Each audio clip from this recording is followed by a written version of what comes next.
Où en sommes-nous dans la culture de notre jardin? Puisque nous avons pris cette image pour ce temps du carême, laissant le soin au pape François d'être un petit peu le jardinier de nos âmes, avec cette lettre apostolique Amoris Laetitia, la joie de l'amour. Qu'est-ce qui peut permettre à un amour de réussir? On sait combien malheureusement beaucoup de gens sont confrontés à ce qu'ils appellent un échec dans leur amour.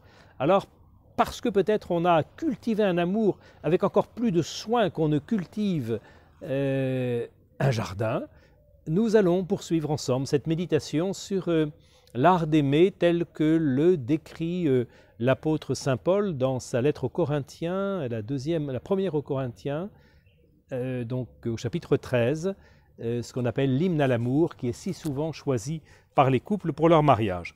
Alors après avoir médité sur 3 des premières notes d'un véritable amour, le pape en vient à développer cette 4e phrase de Saint Paul: l'amour ne fanfaronne pas, l'amour ne se gonfle pas. Alors c'est intéressant parce que la fois dernière nous évoquions le risque de l'envie qui, pénétrant dans la manière d'aimer, risque de gangréner cette manière d'aimer qui doit être la nôtre. Alors l'envie par le manque, par le creux, ce qu'on croit ne pas avoir par rapport à ce que les autres pourraient avoir, alors on s'attriste. Là c'est l'inverse, c'est plutôt un amour qui se gonfle, c'est-à-dire cette conception du trop-plein finalement. Je suis plus spirituel, je suis plus intelligent, je suis plus instruit que l'autre, que les autres. Et alors, c'est un amour qui, effectivement, se gonfle d'orgueil, dira Saint Paul dans sa première aux Corinthiens, au chapitre 4, verset 18.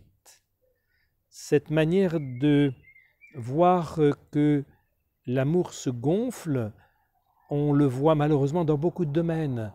On le voit entre les nations, quand elles se disputent le pouvoir, la domination, et nous sommes actuellement malheureusement plongés dans un exemple terrible de la logique de la domination de l'autre, au point de faire la guerre et de détruire, d'anéantir. Mais ça pourrait exister d'une autre manière au sein du couple. Il peut y avoir une logique qui est un peu une logique de domination. Je me rappelle d'un des plus beaux couples que j'ai pu, me semble-t-il, à mes yeux, connaître dans la vie, qui a été vraiment jusqu'au bout de l'amour, y compris dans la maladie finale, et qui me disait: la première année de notre vie de couple a été très difficile. Nous sommes 2 tempéraments très forts, et nous nous disputions inconsciemment ou consciemment une certaine domination sur tel ou tel domaine. Et nous avons compris qu'il fallait que nous trouvions notre équilibre. Alors on s'est répartis en disant: peut-être que ça, parce que c'est ton goût, parce que ce sont tes talents, eh bien, ce sera un peu toi, Cara, un peu l'initiative. Et puis nous en parlerons, mais voilà. Et puis moi, je me réserverai plutôt. Voilà, à chacun de trouver son équilibre, mais certainement qu'il y a une négociation dans le rapport à l'autre pour ne pas entrer dans une logique de concurrence, d'orgueil, au quotidien, d'en vouloir dominer l'autre. Mais ça pourrait valoir aussi avec les enfants, car quelquefois on s'est porté à penser qu'il en va de notre autorité, que de devoir s'imposer, mais on risque quelquefois d'imposer l'autorité à des enfants d'une manière un peu dominatrice. Et à l'inverse, les enfants savent très très bien s'y prendre pour aussi vouloir dominer leurs parents. C'est une logique qui est réciproque. Nous sommes tous menacés par cette logique de la domination, du gonflement et de l'orgueil. Alors, qu'est-ce qui peut désamorcer cela? Le pape développe beaucoup cette thématique, bien sûr, de l'humilité. Guérir de l'orgueil, c'est cultiver l'humilité, dit le pape. C'est indispensable dans l'amour pour comprendre, excuser, servir les autres avec le cœur, et non pas dominer.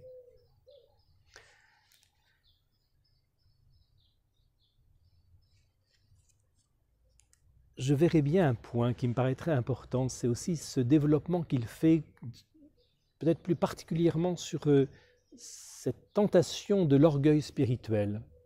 Est-ce qu'il n'y a pas un risque aussi dans le couple, dans un cas de disparité spirituelle?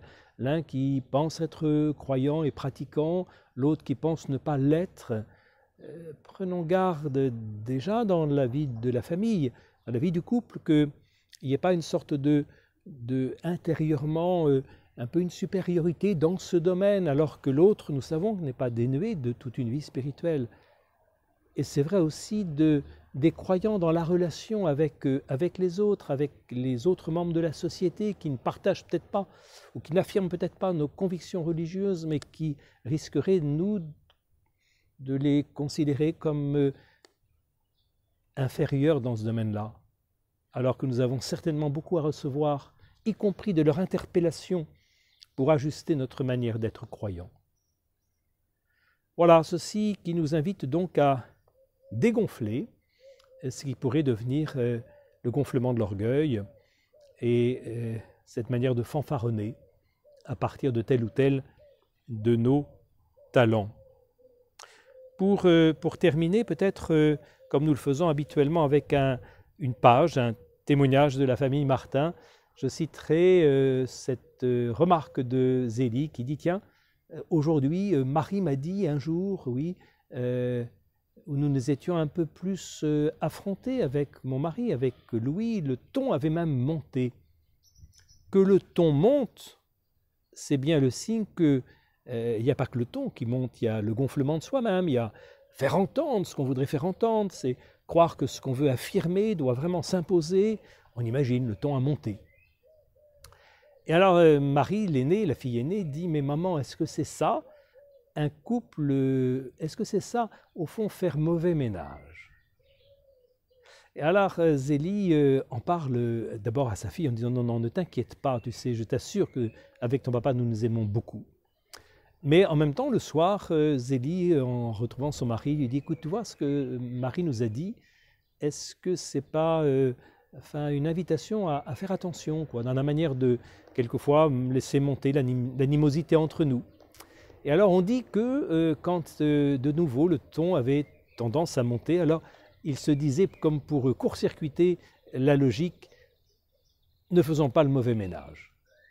Voilà, à chacun de trouver peut-être oui, les manières de désamorcer les guéguerres qui risquent toujours de nous menacer dans la relation à l'autre. Donc nous avons peut-être là un point d'attention pour notre carême, de vraiment laisser à l'humilité le soin d'être l'antidote de ce qui pourrait tendre, voire même un jour détruire l'amour. Alors j'entends souvent les jardiniers parler de la bouillie bordelaise qui peut éviter que des plantes soient attaquées par de petites bestioles qui viennent compromettre sa croissance. Mais trouvons aussi, nous, nos bouillies bordelaises qui vont peut-être effectivement nous garder de tout ce qui pourrait abîmer et détruire l'amour à plus ou moins longue échéance. Bon carême!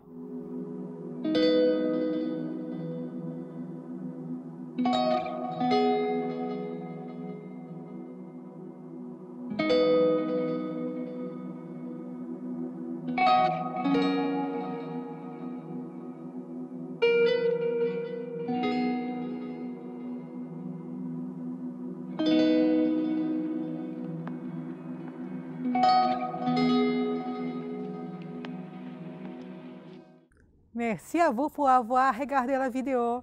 Voici d'autres vidéos produites pour le Sanctuaire d'Alençon. Et pour rien manquer à notre actualité, abonnez-vous juste ici.